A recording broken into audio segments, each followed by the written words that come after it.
The funny thing about galactic civilization, the part they conveniently leave out of the tourism hollows and diplomatic orientation packets, is that the entire system runs on a very carefully maintained illusion. An illusion of sophistication. An illusion of enlightenment. An illusion that 17,000 intelligent species spread across 42 galaxies have somehow risen above the instincts that built their civilizations in the first place. Officially, they are united. Civilized. Evolved. At least that's what they tell themselves.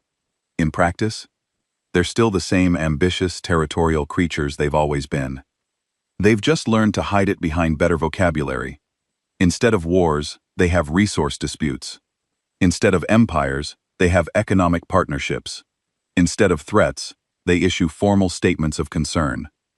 The galaxy is filled with councils overseeing committees, committees supervising subcommittees, and bureaucracies so vast they require entire bureaucracies just to manage the paperwork. There are regulations for everything. Docking procedures. Trade negotiations. Atmospheric etiquette. Even official guidelines on how many eyes it's considered polite to maintain contact with during a conversation. For thousands of years, the system worked. Mostly. Everyone played their assigned role. Everyone followed the rules. Everyone pretended civilization had conquered violence. Then humanity arrived. And the galaxy discovered that beneath all the paperwork, treaties, ceremonies, and diplomatic smiles, the universe still respected one thing above all else: the species capable of winning the argument when diplomacy failed. And yet somehow, the bounty hunting industry remains not just legal, but thriving. Funny how that works. The Kindex Consortium had been tracking Deathworld specimens for 3 generations, which in their chronology meant roughly 70 standard years of accumulated expertise, technological refinement, and what they generously called successful acquisitions. Their business model was elegant in its simplicity. Identify rare organisms from high-gravity, high-danger worlds. Capture them alive when possible, and sell them to the highest bidder. Sometimes to private collectors, sometimes to research facilities, sometimes to people whose intentions were best left unexamined in polite company. The consortium didn't ask questions, which made them very popular in certain circles, and absolutely reviled in others. Now, Earth had been on the restricted Deathworld list for exactly 43 years.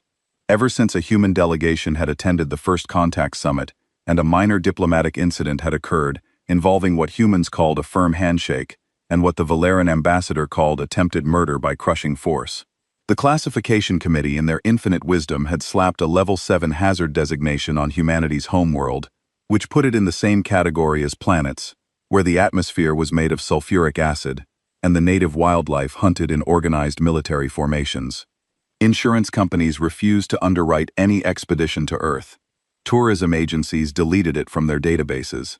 Even the military recruiters who normally love Deathworlders for their durability and aggression approached human candidates with unusual caution. But restrictions, as any economist will tell you, only drive up market value. A live human specimen could fetch 40 million credits on the black market. Tissue samples went for $500,000. Even hair follicles had value to genetic research labs working on classified military projects. The Kindex Consortium had been watching this market with considerable interest, running calculations, assessing risk-to-reward ratios, and generally doing what amoral profit seekers do when they spot an opportunity wrapped in danger and tied with a bow made of terrible ideas. Their mistake, the really spectacular error in judgment that would later be studied in business schools across the galaxy as an example of catastrophic risk assessment failure, was assuming that a human away from Earth would be somehow diminished, separated from her natural habitat, less dangerous, more vulnerable. It was the kind of logic that seemed sound in a climate-controlled office, but fell apart the moment it encountered reality. The Celestial Navigation Academy on Station Helios 7 was considered one of the premier educational institutions in the sector. The kind of place where the children of diplomats, corporate executives, and minor nobility went to learn how to pilot ships through subspace without accidentally creating temporal paradoxes. The station itself was a masterwork of engineering. A rotating habitat wheel, large enough to house 50,000 permanent residents, with carefully maintained gravity sections that gradually decreased as you moved toward the central hub. The Academy occupied 3 full decks in the mid-gravity zone, which accommodated the widest range of species comfortably. Comfortably, of course, being a relative term. The human exchange student, currently sitting in advanced stellar quagraphy and absolutely destroying the curve for everyone else, had been at the Academy for 6 months. She'd arrived through a cultural exchange program that someone in the Earth Diplomatic Corps had pushed through over numerous objections, protests, and at least one anonymous threat.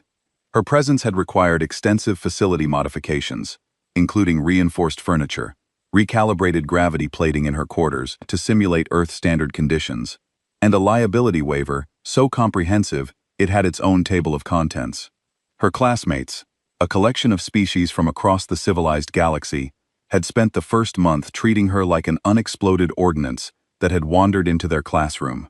The Valeran students with their crystalline exoskeletons and decidedly fragile constitution had requested seat reassignments to put maximum distance between themselves and the human. The Threxian delegation had filed a formal complaint about atmospheric violence after she'd sneezed once. Even Professor Kelmath, who taught at the Academy for 30 years and prided himself on his unflappable demeanor, had needed 2 weeks to stop flinching every time she raised her hand to ask a question. But time, that great normalizer, had done its work. 6 months in, she was just another student, slightly odd, unnervingly strong, with a tendency to find humor in situations that terrified everyone else, but nonetheless, just part of the classroom ecosystem. She sat in the back row, not because she was trying to hide, but because she'd learned that her classmates concentrated better when they weren't watching her breathe and wondering if each exhale was some kind of predatory behavior. She took notes on a datapad like everyone else. She turned in assignments on time. She even participated in study groups, though these sessions required careful orchestration to prevent panic attacks. The particular afternoon when everything went sideways had been unremarkably ordinary. Professor Kelmath had spent 2 hours explaining the gravitational cascade effects of twin star systems, using holographic projections that filled the center of the classroom with swirling stellar matter. The human had asked 3 questions, all of them intelligent enough to make the professor reconsider some of his own assumptions. A Zarian student had nearly fallen asleep, their electromagnetic field pulsing with the slow rhythm of encroaching unconsciousness. Someone's datapad had chimed with an incoming message, earning a disapproving look from the professor. Standard academic theater, the kind of mundane ritual that played out in classrooms across the galaxy every single day. When class ended, the usual exodus began. The Valeran students hurried out first, as they always did, moving in their characteristic quick-step shuffle. The Thraxians followed, floating more than walking, their gas-filled bodies drifting toward the corridor. The human, as was her habit, stayed behind to ask follow-up questions, this time about gravitational shear effects on subspace field stability.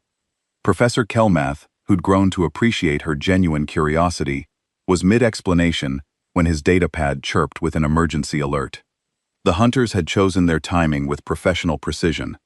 They'd bypassed station security by hacking credentials from a maintenance crew, entered through a cargo airlock in the lower decks, and moved through the station service corridors with practiced efficiency. 4 members in the strike team, each a Kindax warrior in their prime, equipped with enough firepower to siege a small fortress, and the kind of overconfidence that comes from 3 dozen successful hunts.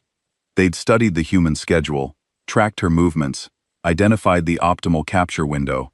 Alone, separated from the herd, in a confined space with limited exits. The tactical situation couldn't be better. They breached the classroom door with shaped charges that should have stunned everyone inside. Should have, being the operative term. Professor Kelmath dropped immediately, his nervous system overwhelmed by the sonic pulse. The human, standing 5 feet away from the blast point, stumbled slightly, shook her head like she'd heard an annoying sound, and turned to face the doorway with an expression that could best be described as irritated confusion. The lead hunter, a scarred veteran named Krex, who'd captured everything from Thandorian acid spitters to gourmet pack alphas, advanced into the room with his restraint cannon raised. He'd expected unconsciousness, or at minimum disorientation. What he got instead was a human girl looking at him like he'd interrupted something important, which technically he had, but not in the way that should have mattered. His 3 team members fanned out behind him, covering angles, setting up overlapping fields of fire, executing the practiced choreography of experienced predators. Human designation confirmed. Krex announced more for the recording than for his team. The consortium liked documentation, made the sales easier. Beginning pacification protocol, the human looked at Professor Kelmath's unconscious form, then back at the hunters, then down at her datapad, where her unfinished notes glowed softly. When she spoke, her voice carried the kind of dangerous calm that should have been a warning sign. "You interrupted my office hours." Krex fired the restraint cannon, a weapon designed to envelope targets in a molecular binding foam that hardened on contact. At this range, against most species, it was completely reliable. The foam shot across the classroom, expanding as it traveled, ready to encase the human completely. She moved, not with a desperate panic of prey, but with the efficient economy of someone deeply annoyed, grabbing a desk and swinging it in an arc that caught the foam mid-flight. The desk, now thoroughly encased, crashed into the far wall with enough force to crack the reinforced polymer paneling. "That was Academy property," she observed, her tone suggesting this was the real crime being committed. The second hunter, faster than his leader, activated a neural disruptor, a nasty piece of technology that scrambled synaptic signals and dropped most life forms into instant unconsciousness. The beam hit the human square in the chest. She blinked, looked down at herself, looked back up at the hunter. "Did you just tase me?" What followed would later be described in the official incident report filed by station security as a spontaneous decompensation of tactical cohesion followed by rapid asset degradation, which was bureaucratic language for a catastrophic beating delivered with improvised weapons and what appeared to be genuine annoyance rather than fear or rage. The human grabbed her chair, a standard-issue Academy seat designed to support up to 200 kilograms in station standard gravity. In her hands, it became a club with a 4-foot reach. She closed the distance to the second hunter before he could recalibrate his disruptor, swinging the chair in an overhead arc that would have looked ridiculous if it hadn't connected with enough force to shatter his helmet and send him sprawling across 3 rows of desks.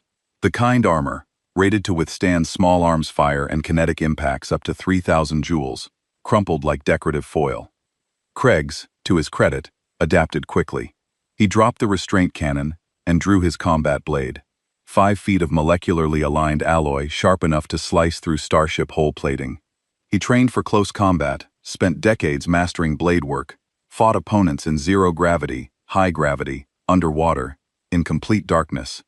He moved in with textbook form, leading with a thrust aimed at center mass, ready to redirect based on her response. She caught his wrist, just reached out and grabbed it, stopping the blade 6 inches from her torso. The expression on her face suggested she was working through a particularly annoying math problem. Krex pulled, pushed, tried to twist free, but her grip was absolute. Human hands, it turned out, were evolution's answer to the questioner. How do you hold on to things in a gravity well that wants to kill you constantly? The answer involved bone density, tendon strength, and grip force that made industrial machinery look inadequate. "You know what the worst part about this is?" she asked conversationally, still holding his wrist. "I'm going to miss the study group tonight. We were going to cover subspace harmonics." She twisted, and Krex's wrist snapped with a sound like breaking pottery. He screamed, which was unprofessional, but entirely understandable. She took the blade from his suddenly nerveless fingers and looked at it critically. "This is actually pretty nice. Is this military grade?" The third and fourth hunters opened fire simultaneously. Energy weapons that carved glowing lines through the air. Station regulations strictly prohibited military-grade weapons, but the Kindax consortium had never been overly concerned with regulations. The beams should have vaporized her. Instead, she moved, dropping below the first volley and using Krex's now limp form as a shield against the second. The energy blasts hit his armor and scattered, losing cohesion, filling the classroom with the smell of ozone and scorched metal. "You're shooting your own guy," she called out, her tone suggesting this was a tactical error worth noting. "Is this your first time?" "This feels like it's your first time." She threw Krex at the third hunter, a casual underhanded toss that sent 80 kilograms of Kindax warrior sailing through the classroom's reduced gravity, like a very unhappy projectile. They collided with a meaty thump, went down in a tangle of limbs and equipment. The fourth hunter, demonstrating the survival instincts that had kept him alive through 20 successful hunts, turned and ran for the door. He made it 3 steps before a datapad hit him in the back of the head. Not her datapad. She'd grabbed someone's abandoned unit from a nearby desk. It struck with enough force to crack his helmet and send him face first into the doorframe. He crumpled unconscious before he hit the floor. "Sorry about the datapad," she shouted to the empty classroom, then paused. "Wait, whose was that?" The third hunter, having extracted himself from beneath his leader, made one last desperate play. He activated a stasis grenade, the kind of weapon that created a localized temporal distortion field, freezing everything within a 5-meter radius for approximately 30 seconds. It was a last resort weapon, expensive and single-use, but perfect for this situation. He triggered it, and threw the grenade sailing through the air in a perfect arc. She caught it one-handed, looked at it, and threw it back faster than he could process. The grenade detonated between them, the stasis field expanding, catching him completely while she'd already stepped outside its radius. He froze mid-motion, locked in temporal suspension, his expression captured in that terrible moment of realization when you know you've made a catastrophic mistake. The human walked over to Krex, who was attempting to crawl toward his dropped weapon with his one functional arm. She stepped on the restraint cannon, not hard enough to break it, just enough to pin it in place. "So, here's what I don't understand. You guys are professionals, right? You do this for a living. Why would you target someone in a space station? I mean, there's nowhere to go. It's a closed environment. Did you think this through?" Craig said something in Krenax that didn't translate well, but carried the universal tone of someone who'd realized too late that they'd made several bad decisions. "Right. Okay. You're in pain. That's fair," she acknowledged. She grabbed him by his armor's carry handle and dragged him toward the door where the fourth hunter lay unconscious. "Let me tell you about my day. I woke up at 600 because my roommate, who's Valeran by the way, needs absolute silence in total darkness to sleep, and the walls are thin. I had breakfast, which is this protein paste stuff, because the station doesn't stock Earth food. It's supposed to be nutritionally complete, but tastes like sadness mixed with regret. Then I had quantum field theory, which I'm barely passing, because the math is in base 14, and my brain still thinks in base 10. Then stellar cagraphy, which is actually interesting, and I was finally understanding gravitational shear effects when you guys showed up." She dropped Cracks next to his unconscious colleague. The second hunter was groaning, semi-conscious, his shattered helmet leaking atmosphere seals. The third hunter remained frozen in stasis, a statue of regret. "So now I've got to deal with station security, file an incident report, probably talk to the diplomats, and I still have a 15-page paper due on subspace navigation hazards near neutron stars. Do you see the problem here?" Station security arrived roughly 8 minutes after the breach, which was actually quite prompt by galactic standards, but felt like geological time to everyone involved. They entered the classroom with weapons drawn, ready to confront dangerous intruders, and instead found a human girl sitting on a desk, swinging her legs casually, surrounded by 4 incapacitated hunters in varying states of consciousness and injury. "Oh, good. You're here," she said, her relief genuine. "Can you guys move them? I need to check on Professor Kelmath." The security chief, a Draovian named Sergeant Thu, who'd served in 2 military campaigns and thought he'd seen everything, stared at the scene with his jaw hanging open. "They tried to kidnap me," she explained, hopping off the desk. "Used some kind of stun device on the professor. He's old, so maybe check him first. And that guy," she pointed at the stasis-frozen hunter, "has about 10 more seconds in temporal lock. You should probably restrain him before he unfreezes." The medical team arrived next, followed by the Academy's dean, then a delegation from the diplomatic corps, and finally, a very nervous insurance adjuster, who kept muttering about liability coverage while examining the damage. The classroom looked like a small war had occurred, which wasn't far from the truth. Desks overturned, walls cracked, scorch marks from energy weapons, and one section of floor that had been punched hard enough to dent the deck plating beneath. Professor Kelmath regained consciousness to find himself in the Academy's medical center, the human sitting in the chair next to his bed, reviewing her notes. What happened? "Someone tried to kidnap me during office hours," she said apologetically. "Sorry about that. Should we reschedule our discussion about gravitational shear?" The interrogation lasted 6 hours. The station security, the diplomatic corps, the Academy administration. Even representatives from Therax Consortium's legal team all wanted statements, explanations, documentation. The human answered every question patiently, describing the incident in careful detail, occasionally asking if anyone had water, because talking this much was making her thirsty. The surviving hunters, once they were conscious and in custody, provided their own testimony, which largely consisted of shocked disbelief and repeated assertions that nothing in their intelligence briefing had suggested this outcome was possible. The stasis-frozen hunter, upon being thawed and revived, immediately requested political asylum and refused to speak about the incident, except to say that he was retiring from bounty hunting, effective immediately. The Academy's communication channels exploded with the news. Students who'd attended classes with the human for months suddenly remembered every tiny interaction with new context. She helped me with my math homework, became a story about being tutored by an apex predator. She borrowed my notes, transformed into a tale of surviving an encounter with a Deathworlder. The Valoran students who'd spent 6 months nervous in her presence felt simultaneously vindicated and terrified. Galactic news networks picked up the story within hours. Human student defeats professional hunting team was the polite headline. Deathworlder dismantles Kindax warriors with furniture was more popular. The feeds lit up with commentary, analysis, and a tremendous amount of "I told you so" from Earth's diplomatic corps. The consortium stock price dropped 14% in the first hour of trading.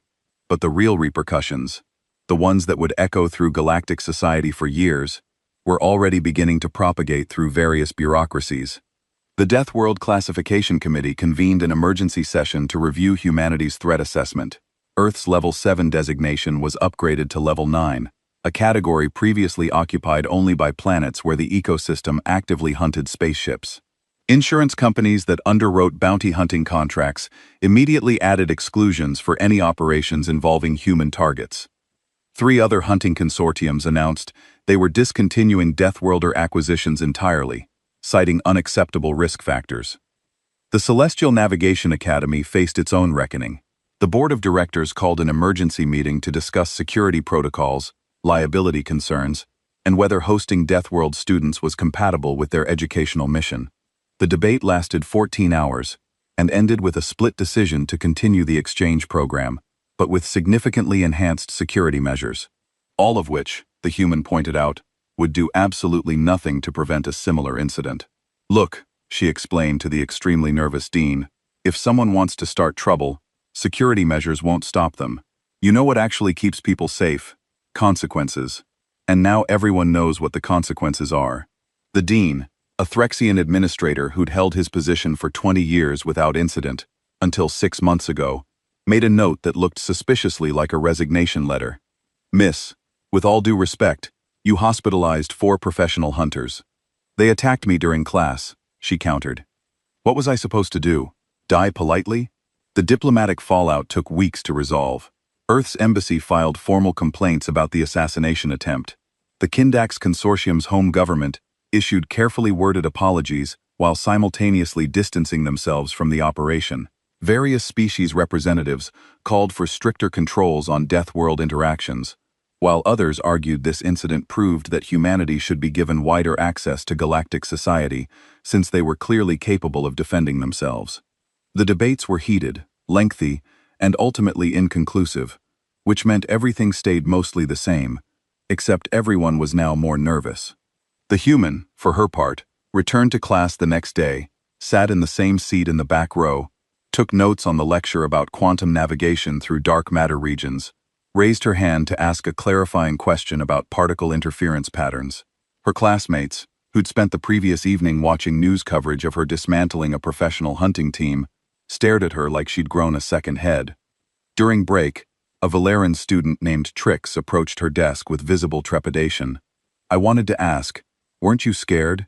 The human looked up from her notes. "Of what?" "Of them. The hunters. They had weapons, experience. They were professionals." She considered this. I was annoyed. They interrupted office hours. I have a paper due, and now I need to attend all these administrative meetings. But scared? She shook her head. They were trying to kidnap me. If I let fear stop me from defending myself, I'd be someone else's property right now. That seems worse than a fight. Trix processed this. their crystalline features reflecting the classroom lights. On my world, if predators come, we hide. We don't fight. Different evolutionary paths, the human said diplomatically. Your world probably doesn't have bears. What's a bear? Something that will absolutely eat you and doesn't care about your feelings on the matter. When you grow up on a planet with bears and wolves and tigers and poison ivy and mosquitoes and a dozen other things trying to kill you, you develop a certain attitude about conflict. The classroom slowly filled as break ended. Professor Kelmath entered looking tired, but recovered with a medical scanner attached to his temple to monitor his brain function. He caught the human's eye and nodded once, a gesture of gratitude that needed no translation. Then he began the lecture on gravitational lens effects near black holes, and the universe continued its slow rotation toward entropy as it always had, as it always would. In the lower decks, in a holding cell awaiting trial, Craig sat with his arm in a regeneration cast, reviewing the mission recordings on a datapad. He'd watched the footage 17 times, analyzing every decision, every tactical choice, looking for the moment where it all went wrong. The problem, he was beginning to realize, wasn't tactical. They'd had superior numbers, better equipment, the element of surprise. The problem was fundamental. They'd assumed that something separated from its natural environment would be diminished, weakened, easier to handle. They'd forgotten that humans didn't come from a gentle world that produced gentle people. They came from a planet that actively tried to kill its inhabitants. And the ones who survived and thrived were the ones who learned to hit back harder. His legal team had advised cooperation, full disclosure, detailed testimony, throwing himself on the mercy of the court. The consortium had already cut ties, declaring the operation unauthorized and unsanctioned, leaving him and his team to face charges alone. The irony wasn't lost on him. They'd hunted across the galaxy, captured specimens from 100 worlds, built reputations as apex predators in the galactic food chain, and they'd been taken down by one annoyed student, armed with classroom furniture, and a complete absence of fear. The human's paper on subspace navigation hazards was turned in on time, 48 hours later. She received a 92% score, losing points for what Professor Kelmath called insufficient attention to theoretical edge cases, which she accepted with good grace. Her study group met as scheduled, though attendance was notably higher than usual, with several students who'd never shown interest in subspace harmonics suddenly finding reasons to attend. She answered their questions, shared her notes, and helped a Zapparian student work through a particularly difficult quantum probability calculation. Life at the academy continued, changed in small ways that accumulated into something larger. Students were more careful about assumptions. Security was more vigilant. The diplomatic corps added 17 new clauses to the exchange program agreements. And somewhere in the galactic bureaucracy, a tired administrator updated humanity's file to include a new notation significantly more dangerous when annoyed. Recommend against interrupting academic activities. 3 weeks after the incident, the human received a message from Earth. Her younger brother, currently in his final year of secondary education, had seen the news coverage and wanted to know if the stories were exaggerated. She sent back a short video showing her sitting in the repaired classroom surrounded by alien classmates, looking entirely ordinary, except for the way everyone maintained a slightly wider personal space bubble around her than before. "Hey, not exaggerated," she said to the camera, "but also, context matters. They started it. I was just defending myself. Tell Mom I'm fine and my grades are good. Also, tell her the food here is terrible and I miss real pizza. Love you. See you during break." She sent the message and returned to studying because the midterm exam on relativistic effects in faster-than-light travel was in 2 days, and passing required actual effort even for someone who could casually dismantle professional hunters. The universe, she'd learned, didn't grade on a curve for deathers. You either knew the material or you didn't, and no amount of gravitational advantage or bone density helped you calculate temporal drift in subspace corridors. That in the end was perhaps the most unsettling thing about humans for the rest of galactic civilization. Not that they were dangerous, though they absolutely were. Not that they came from a world that forged them into walking weapons, though that was certainly true. What really disturbed the collective consciousness of 17,000 species was that humans knew they were dangerous, acknowledged it, and then just went about their lives studying, working, forming friendships, pursuing goals, as if the capacity for violence was just another trait, like hair color or height preference. They didn't apologize for it, didn't seem burdened by it, treated it as simply another tool in their evolutionary toolkit. The Kindax Consortium dissolved 18 months later, their business model rendered obsolete by a single viral incident. Other hunting organizations revised their target lists, removing humans and, interestingly, several other species that had previously seemed docile. The galactic community's understanding of Deathworld expanded, becoming less about planetary classification and more about recognizing that survivors of harsh environments carried their survival instincts with them wherever they went. And the human, whose name was never recorded in the official reports due to privacy protocols, but whose actions echoed through galactic culture for decades, graduated with honors. She received job offers from 17 different organizations, including 3 that wanted to hire her specifically for security consulting. She declined most of them, accepting a position with a research expedition studying anomalous gravitational phenomena near the galactic core. Quiet work, scientific, exactly what she wanted. On her last day at the academy, she stopped by Professor Kelmath's office to thank him for his instruction. He looked at her, this student who changed everything just by being herself, and asked the question that had bothered him for months. "Were you ever actually worried during the attack?" She thought about it honestly. "I was worried I'd hurt them too badly. That sounds weird, I know, but they weren't trying to kill me, just capture me. So I had to calibrate force appropriately. That's actually harder than just defending yourself. You have to worry about proportional response, legal consequences, whether you're going to get expelled for hospitalizing someone. Self-defense is easy. Regulated self-defense is complicated." Professor Kelmath, who'd survived 3 decades in academia and thought he understood complicated, realized he'd only been scratching the surface. "I hope," he said carefully, "that wherever you go, people have the good sense not to interrupt your work." She smiled, the expression warm and genuine, and completely at odds with the warrior who torn through 4 professional hunters with improvised weapons. "That's all I've ever wanted," she said, "just to be left alone to do my job." She left the academy that afternoon, her belongings packed in 2 modest cases, heading toward a future among the stars. Behind her, she left a changed institution, revised threat assessments, and a very important lesson that would be taught in military academies, diplomatic schools, and hunting lodges across the galaxy for generations to come. Never assume that prey is helpless just because it's separated from its natural habitat. Sometimes the habitat is portable. Sometimes it's carried in the bones, muscles, and neural pathways of a species forged by a world that never stopped trying to kill it. And sometimes when you're hunting the apex predator, you don't realize until far too late that you were never the hunter at all. Claude can make mistakes. Please double-check responses.